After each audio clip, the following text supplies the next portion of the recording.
नमस्कार दोस्तों, मैं Rakesh Sharma, media incharge bar council of Delhi.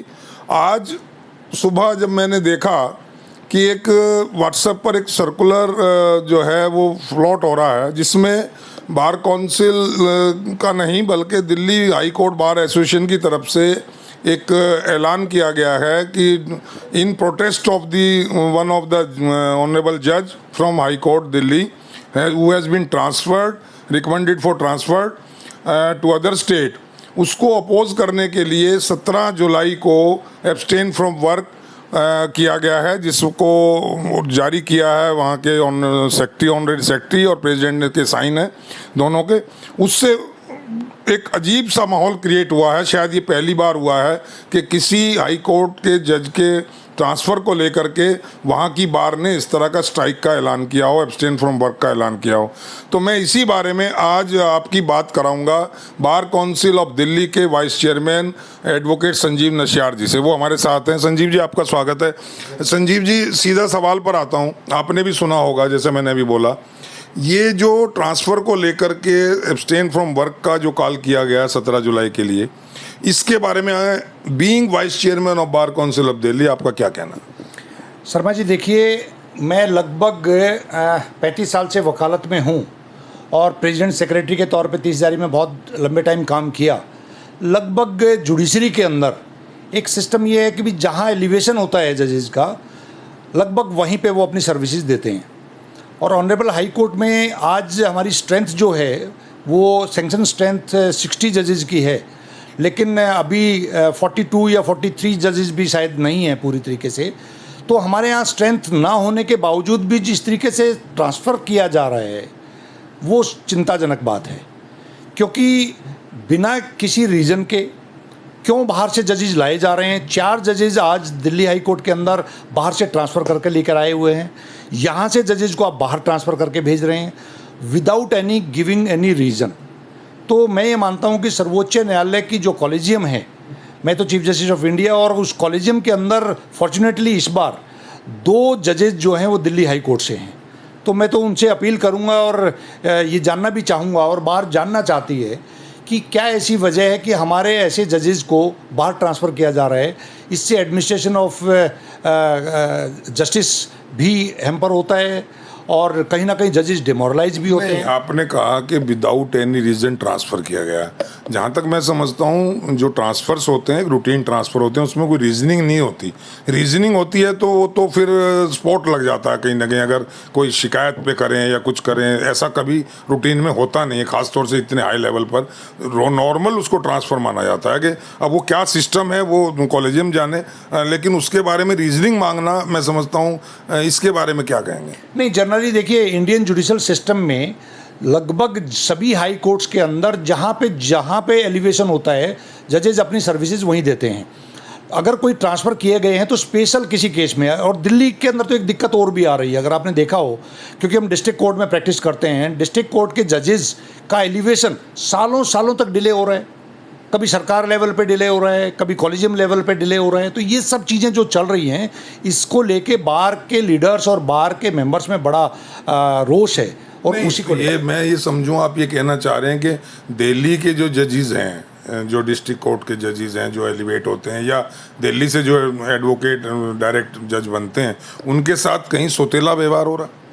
देखिए, सौतेला व्यवहार इसलिए है कि मैं नहीं मानता कि भी जो अभी रिकमेंडेशन आई है जजेस ट्रांसफ़र की, उसमें अभी वो जज साहब बने हैं गौरंगकांत साहब, और उनका व्यवहार और उनकी सब चीज़ें, मेरे को तो ऐसा लगता है कि बहुत ही अच्छे अपराइट जज हैं वो।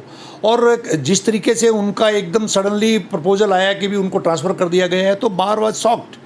और हम लोग भी ये जानना चाहते हैं कि भी कोई वजह तो होनी चाहिए ना। ये रूटीन के ट्रांसफ़र जुडिशरी के अंदर नहीं होते हैं।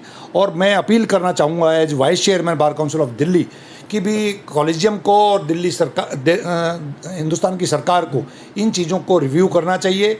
और इस सरकार तो इसमें बीच में नहीं आती ना, ये तो जुडिशरी का अपना इंटरनल मामला है, आई थिंक सो।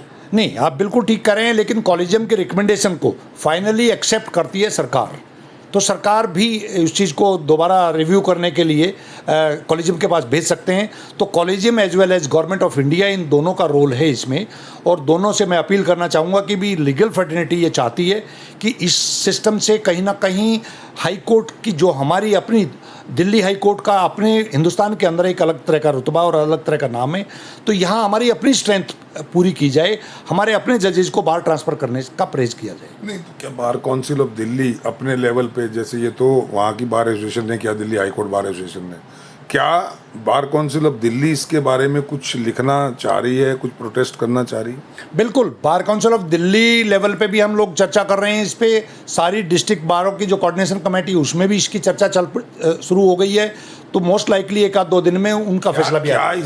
क्या इससे दूसरे सेंस में ये नहीं लिया जाएगा कि बार एसोसिएशंस सुप्रीम कोर्ट के ऊपर एक प्रेशर मेंटेन करना चाह रही हैं कि भाई हमारे हिसाब से अगर ट्रांसफ़र नहीं होगा तो आपको ट्रांसफ़र कैंसिल करना पड़ेगा?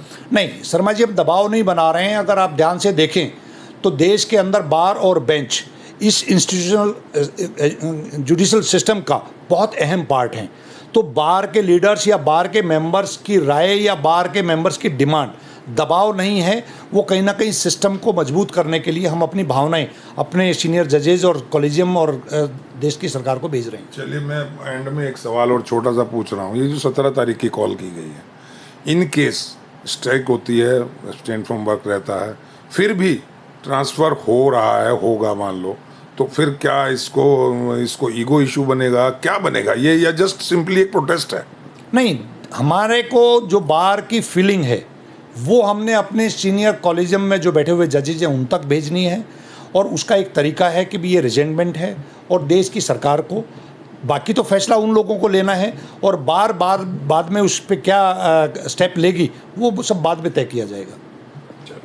तो सुना दोस्तों, आपने एक ट्रांसफ़र को लेकर के लोगों में एक रोष कहिएगा या उनको अंदर खाने इसका विरोध किया जा रहा है, और उस विरोध को प्रदर्शन के तौर पे वहाँ तक बात अपनी पहुँचाने के लिए ये एक रास्ता अपनाया गया कि abstain from work on 17 July Delhi article. क्या हाँ, इसमें क्या डिस्ट्रिक्ट बार एसोसिएशन को भी कॉल किया गया है कुछ इस बारे में कंसिडरेशन के लिए?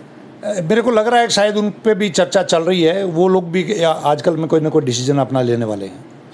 तो देखते हैं क्या होता है। बाकी अभी एक ये तरीका अपनाया गया है, और ये बड़ी दुखद, वैसे मैं अपने अगर निजी राय कहूँ तो एक बड़ी दुखद ही स्थिति है कि अगर एडवोकेट्स के मन में, बार्स के मन में, बार लीडर्स के मन में ये आता है कि हमारे साथ कहीं सोतेला व्यवहार हो रहा है या कुछ अनजस्टिफाई हो रहा है। जस्टिस मंदिर में जो कहा जाए न्याय का जो मंदिर है, जो टेम्पल ऑफ जस्टिस है, वहाँ अगर कुछ अनजस्टिस का स्मेल आता है तो ये अपने आप में एक दुखद स्थिति है, और ऐसा नहीं हो इसके लिए सभी को प्रयास करना चाहिए। जो भी इस बात को सुन रहे हैं, जो भी इस विरोध को या इसको जो आवाज़ को सुन रहे हैं, मैं समझता हूँ अपने अपने हिसाब से इसको देखें और कोशिश करें कि ऐसा कभी ना हो कि बार एंड बेंच का जो मधुर रिश्ते हैं, जो एक बहुत ही प्यारा सा रिश्ता होता है, बहुत ही, जिसे हिंदी में कहा जाए चोली दामन का साथ होता है। जब बार पे कोई बात आती है तो बेंच खड़ी हो जाती है, और जब बेंच के ऊपर कोई जरा सा भी कोई बात आती है तो पूरी बार उनके साथ खड़ी होती है। तो उनमें आपस में कहीं रिफ्ट ना हो, कोई विरोध ना हो, ऐसा एक प्रयास जरूर होना चाहिए। इन्हीं शब्दों के साथ अभी के लिए इतना ही दोस्तों। जय हिंद, जय भारत। थैंक यू नशहर, थैंक यू।